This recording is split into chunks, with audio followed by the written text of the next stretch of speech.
Ahojte, vítajte pri dnešnom videu. Ako vidíte, dnes tu opäť nie som sama, ale mám vedľa seba túto krásku. Je to vlastne jedna z prvých make-up artistiek, ktoré nás začali podporovať a označovať, takže som veľmi rada, že ju tu môžeme dnes privítať. Je to teda make-up artistka Petra Mikušová. Ahoj Peti. Ahoj. Takže dnes si zavolali Petru, pretože sa nám veľmi páči jej práca. Je veľmi šikovná, veľmi talentovaná. A chceli sme ju trošku pre vás vyspovedať, pretože si myslíme, že toto je jeden slovenský talent, ktorý je naozaj na svetovej úrovni, takže ak vás zaujíma niečo viac o Petre a chcete vidieť, ako vytvorila toto pekné, svieže líčenie, tak určite pozerajte ďalej. Peti, povedz mi, ako dlho líčiš, koľko sa líčeniu venuješ a ako si sa vôbec k tomu make-upu dostala? Tak líčim už, to bude 5. 6. rok. Neviem to presne, už prestala som to počítať. No a k make-upu som sa dostala vlastne už ako malá, kde som brala mame šminky, s ktorými som sa líčila. A vlastne na strednej škole som sa začala tomu venovať tak, že som líčila svoje kamošky, potom sa to tak rozšírilo, že som líčila kamošky mojich kamošiek a tak sa to stala vlastne taká moja víkendová práca popri škole. No a potom som sa vlastne už tomu začala venovať naplno. Založila som si vlastne na Facebooku a na Instagrame svoj účet, kde som začala postovať svoje práce.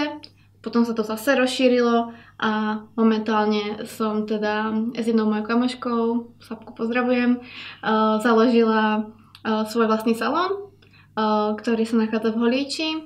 Pomenovali sme ho teda Beautyland. Niekto má teda spojenie s tým, čo robíme a čo tak milujeme.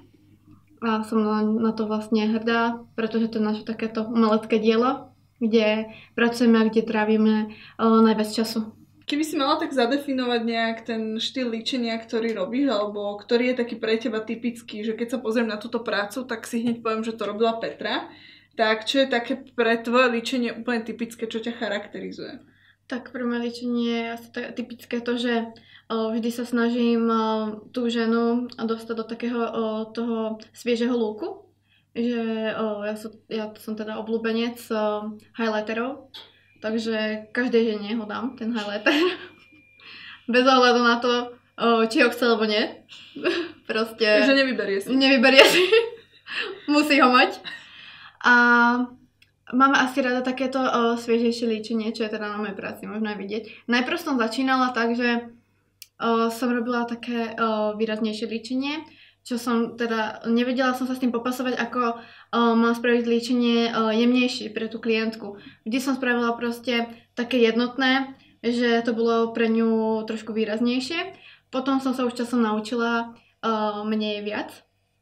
Čo nie je tvoj prípad? Viac je viac? Nie, viac je viac, takže s týmto sa nestotožujem, ale pokračujem. No.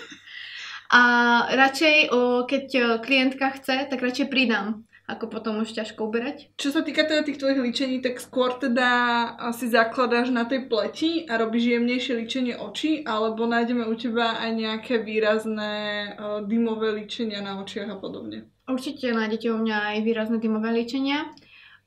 Je to aj vlastne od klientky. Keby si mala povedať nejaké 3 produkty, ktoré by nemali chýbať v kozmetickej taštičke žiadnej ženy, tak ktoré by to boli pre teba? Tak pre mňa by to bolo určite úprava obočia, teda či už to je ceruska so štítečkom alebo nejaký gel, lebo teda podľa mňa obočie je základ úplne celé tváre. Ďalej by to mala byť make-up, či už by to bol BB cream alebo podľa toho, ako sme zvyknuté teda nosiť. A ďalej by som asi nejaký rúž zvolila podľa toho, čo sa nám lepšie nosí. Takže to sú 3, ale určite by som tam dala aj líčka.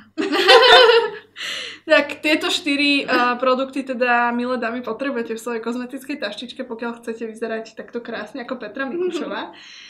Ešte by som sa ťa spýtala, Peti, že všetci vieme, že tie trendy prichádzajú, odchádzajú, menia sa každú sezónu, mám pocit niekedy, že každý mesiac. A čo je taký tvoj najobľúbenejší trend a čo bol taký trend, ktorý si nepochopila a nepáčil sa ti príliš? Takže taký môj najobľúbenejší trend bol vlastne, keď prišlo aj už aj k nám highlightery. Zase? Čo muselo byť, keďže to máme Peťku, ktorá je milovnička rozjasnené pleťovky, tak som to aj tak trochu čakala. Áno, lebo ja teda milujem rozjasnenú pleť, nie úplne takú tú matnú. Mám rada, keď sa teda vlastknem. Potoči sa, ukážem, koľko si... Ja som sa tam aj kúpala, ale potom mám asi rada aj takéto roztrapené obočie, nemám rada úplne... Takéto prirodzené, také strapaté.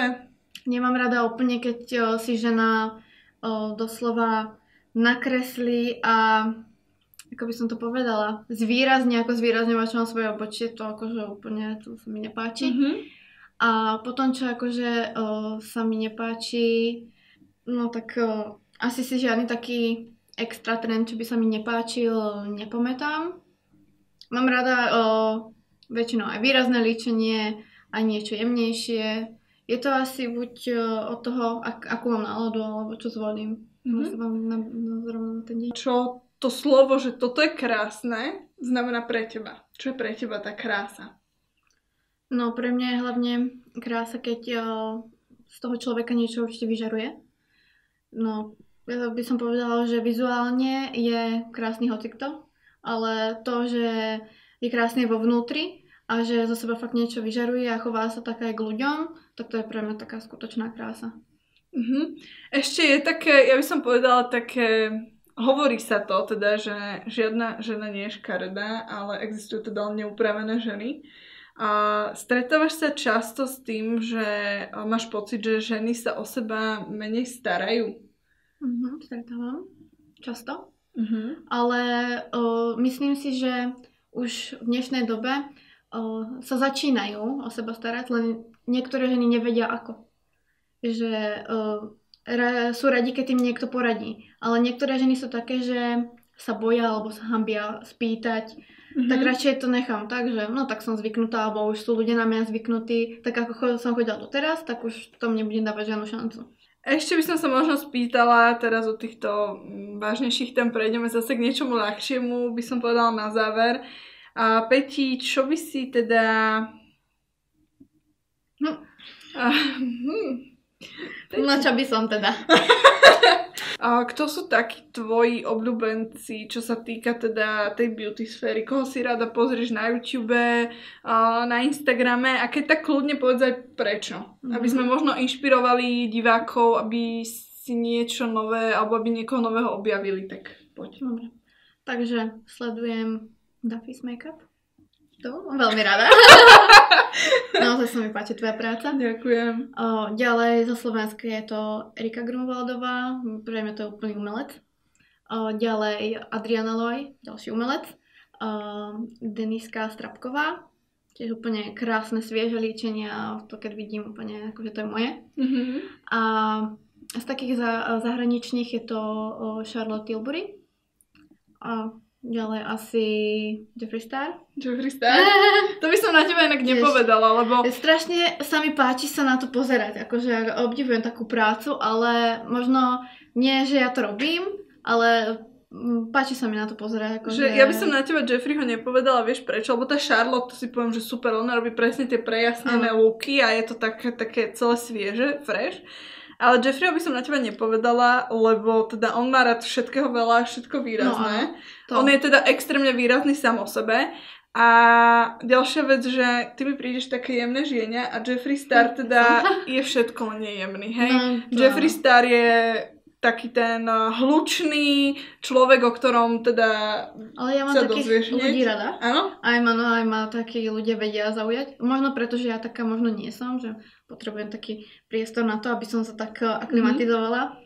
Ale takých ľudí napríklad aj obdivujem, že sú takí, že vyčnevajú tak z davu. Že možno ja by som na to ani tak kúraž nemala, ale že oni fakt, napríklad aj Adriana Loy je pre mňa taká výraznejšia, no samozrejme tie tetovania, ale ona je úplne podľa mňa krásna žena a to, čo robí úplne super.